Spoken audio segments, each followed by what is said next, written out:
Hi everybody, Risa Lynch here. Today I'm going to show you how to make homemade chocolate with just 4 ingredients. I've been making it a lot over the holidays and there's several people that have asked me about it. So what I've got out here is I have some molds for chocolate, and you can go to Michael's or candy stores and get all kinds of different ones. These ones are really cute because you can just pop these right in your mouth and it's a perfect little small bite-sized piece of chocolate. And then these are for Reese's cups. So I'm going to kind of show you how I did them, because I first did them this way, but when you bite into them, they kind of squish. And then here is where, like, you make little Reese's cups, and when you bite into them, it doesn't squish apart. So I'm going to kind of show you how I do that. But you can make all kinds of different stuff.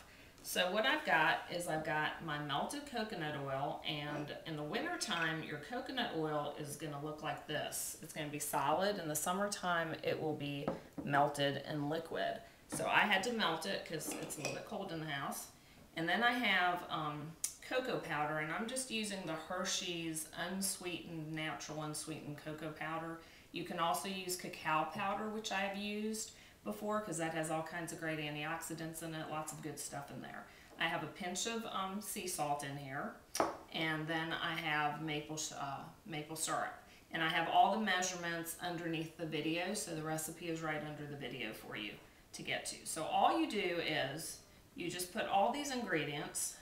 Remember, there's only 4 ingredients. You stick them all in your bowl, and you want to have a whisk, because you're just going to whisk them all together, and it's going to make absolutely beautiful, gorgeous chocolate that just tastes wonderful. It tastes just like dark bittersweet chocolate. And so it's got all kinds of good stuff in it, because you know your coconut oil is good for you. It's one of the best oils that you can use. And your cacao powder, if you use the cacao powder, is awesome, or the cocoa powder. So I put everything in my bowl, and now I'm just going to take my whisk, and I'm just going to whisk it up. And it's just going to be just so pretty. And this is so easy. You can make several batches. It just takes a few minutes. And you just want to whisk it up and get all your lumps out, which will get out pretty quickly. And they'll just be nice and smooth and silky. Normally this is my husband's job, but today he's my cameraman. But see, look how pretty that is. See, very smooth. And sometimes it'll be a little bit thinner, other times it comes out a little bit thicker. I think it really depends probably on the temperature.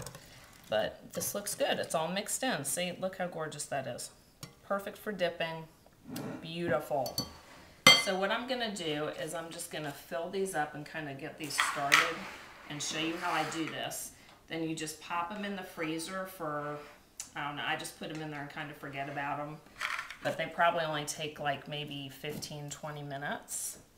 They don't take a whole lot of time to firm up, but they do melt quicker than your normal chocolate. So when you get ready to serve them, you want to keep them in the fridge or the freezer.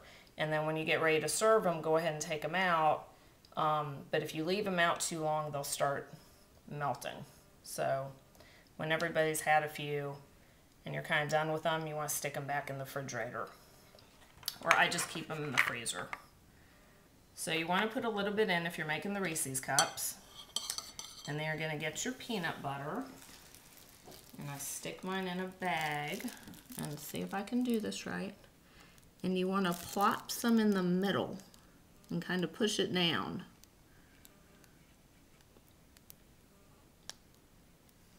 So go in there. It does get a little bit messy, but it's peanut butter and chocolate, so really how bad can that be?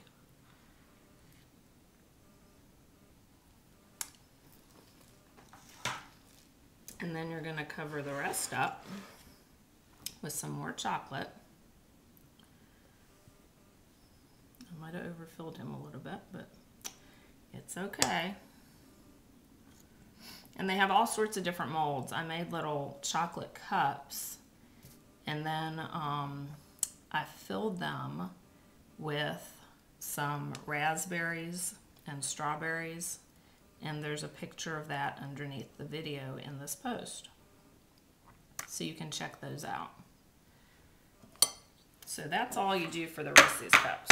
And then I just kind of bonk them to get the air bubbles out. And then you're just going to pop these in your freezer. And like I said, I guess maybe 15, 20 minutes. And they'll be all nice and good and hard. Now I don't have any of the Reese's ones because they got all eaten up. But I have the little rosettes that I made. And then like I said, there are pictures below this post that you can look at. But see, they're delicious. And they're so pretty. And you can make all kinds of different molds. And that's as easy as it gets. I mean, that's pretty quick and easy. And I'm sure you can use this for dipping and then just stick it in the refrigerator like for strawberries or pretzels. I think it would be great. So I hope you try out this recipe. Leave me a comment below and come visit again. Thanks a lot. Hope you're having a good Christmas and a Happy New Year.